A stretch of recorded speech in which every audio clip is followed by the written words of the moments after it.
Hey everyone, this is Nick from Houseplants, and today I'm going to be going through some of my preparations for spring, and I'm going to show you the new grow shelf setup I had in the background in my last video. Okay everyone, I'm going to start this over here on the left shelf. So up here I'm just using the shelf temporarily as some storage.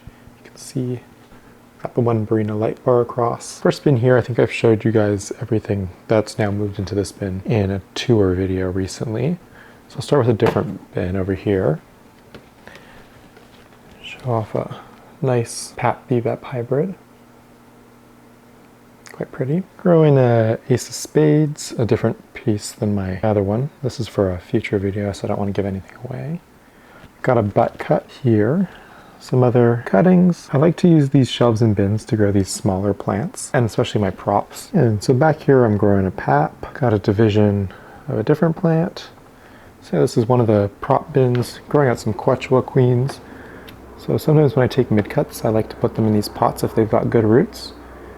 I find they do pretty well. They take off nice and fast. The whole reason we set this up is so we could get more space with, like, honestly even better than tent conditions to grow out props, smaller plants, stuff that didn't really need to be in the tent because of the height requirement. And once again, I've got another bin of more propagations and small plants. Some fun hybrids from friends. Let's see, Tazula red crystal prop and a purple red crystal prop. Some other things I'm growing out. Next door here, we've got some more plants. I think most of these, well, I think all of these plants were in that prop box tour. They're all quite a bit bigger now, so it's probably harder to recognize them. But it's a mix of pure Cunha and Ace of Spades Cunha, as well as Dressleroy, and oh, I think a Halo Mican's hiding down there.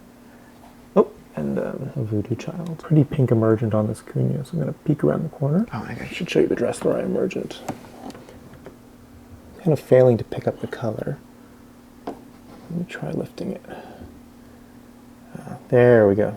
A pretty Dressleroy emergent. This one's an RG number 2 XL. And down below, I'm using this shelf to just hold these big substrate bags. If you're wondering what brands I use, I just got this Orchiata brand to give a try, but this is the tree fern I used last time. And if you can save quite a bit when you get the bigger 40-liter bag I found. A lot of places divide it up into smaller bags and you pay a lot more. Brought out some eye candy, also as background for when I do my intro and outro. Here is another thing I use in rehabbing the plants. I don't want to open it up and take you inside because this is a future video and it's still under construction, but I've got a reptile fogger hooked up to an IKEA cabinet that I've converted to be like a super high humidity cloud foresty box. Yeah, pretty pleased with how this project's going. Crystallinum, Dark Phoenix, King of Spades, and then a Forgetii X Bevep.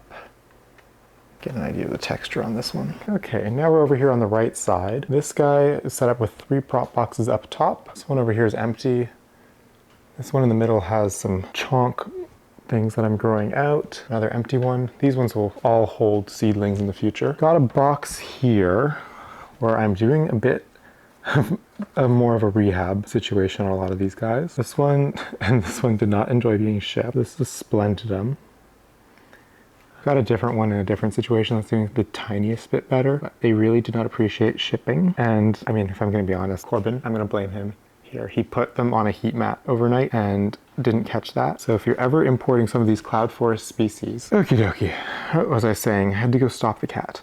So I was saying these guys did not enjoy being shipped. And I mean, the big problem was after they were shipped and potted up, not even potted up, we put them in water to recover and then they were on a heat mat. And if you're ever importing some of these harder cloud forest species, a big no-no is putting them on heat mats. So don't do that. So now it's going to probably be a really, really slow road to recovery for these guys. Especially the Splendidum. Don't put the Splendidum on a heat mat. And then down there, ugly little roddy thing, is my Delta Force from TC. Time will tell on that one. Got some Clademioides props, more Clademioides props, more Clademioides props. These guys are one I definitely recommend giving as much humidity as you can manage. It really brings out the beauty of the plant. Yeah, these my Clademioides. Definitely one of the more challenging species. Not impossible, not even really hard to grow if you have a tent. Definitely one I would probably never try and acclimate to room conditions. Just very delicate foliage and very thin roots, and they don't really get any thicker than that. Definitely one of the more challenging species along with something like the Splendidum. In this box, we got some Syndapsis cuttings. So I'm hoping to turn these guys into a nice full basket to put next to the TV. Got a seedling that you saw in the seedling box tour. Hasn't really done much. Here we've got an Ace of Spades X Eastern Dressleri from Woohoo Tropicals. Got this guy from their Canadian distributor. Very pleased with how it's starting to look already. Absolutely love it. Yeah, this is a beautiful hybrid. When I saw this one, even though I told myself I'm not allowed to buy more hybrids, I bought another hybrid. Okay, here we've got a Mag Lux. I think I showed you guys this one in the plant tour. Next to it here we've got a seedling that I'm killing. Not for any particular reason, just kind of got forgotten about. You know how small things can get pushed to the back and sort of disappear. Then back here we got another Mag X BVEP from Dustin. Here we've got some of my seedlings from my own cross. And at the back got SP Purple prop. My friend Tyler got another prop. I think that's a bud of Pap BVEP. At the back there, we've got a Lux Crystal Mag prop and a Wonder Boy. And these guys, like I said, they're my own cross. They're a Pap X Best. Then next to it, more seedlings, so I won't show you guys that. Not very interesting. And then down below it, I've got a bin of supplies and a tree fern surplus bin and a tree fern soil mix for the big plants. Okay, that's all for the shelves. Here's a little kitty who keeps making noises. Isn't that right, Peachy Pie? Are you gonna look at the camera for me? Aw. Hey, you princess. Big part about spring is making sure you're on top of preventative pest treatment. So the two ways I combat pests is my sort of run-of-the-mill every day, and by every day I mean I treat like once a month probably, and that's spinosad. And I use this sort of preventatively in the tents. I try to do once a month, but through winter I don't do it that frequently. And this is a good pesticide. It gets everything. And it's organic. It's actually derived from bacteria. Super toxic to any invertebrates, but very non-toxic at all to mammals. So if you have pests or children, it's not toxic. And then my big whammy, and I only bring this out if we see sort of a thrip outbreak, and like knock on wood, haven't had one of those in a while, and that's bonide. So I keep enough on hand to treat my entire collection one time in the event of a thrip outbreak, but otherwise I try to not use this because it's pretty toxic to amphibian as well as like mammals, so I don't really want it around. I've got a cat, and when I'm repotting and stuff I don't like it to have to wear gloves, so if you use bonide you do. So this stuff it's a little bit more careful, so definitely if you're using it, if you're using this or any other pesticide, make sure you're comfortable and you have the proper like gloves and masks when you're handling it. The problem with bonide is it doesn't treat mites. Spinosad does treat mites. Spinosad also deals with thrips. That's why I use it as my routine one, and I just keep bonide on hand in case of a real thrip problem, because a thrip infestation can tear through your collection so fast. I actually lost a lot of plants to my first thrip outbreak before I knew how to really treat them preventatively. Okay, I'm gonna take you inside this tent. Main thing that's happened in here is I've repotted quite a few of the plants into bigger pots. This guy got a nice big up pot. And over on this side of the tent, I took out one of the shelves. So the idea behind taking out the shelf was to make more room for plants in the 3 and 5 gallon buckets. I'm going to use these for all the ones that I want to be mothers. So that way they have nice big root systems. You can hold a lot of leaves so that burying doesn't stress them too much. I'm not even going to go inside this tent. I can show you one of the benefits, the windows.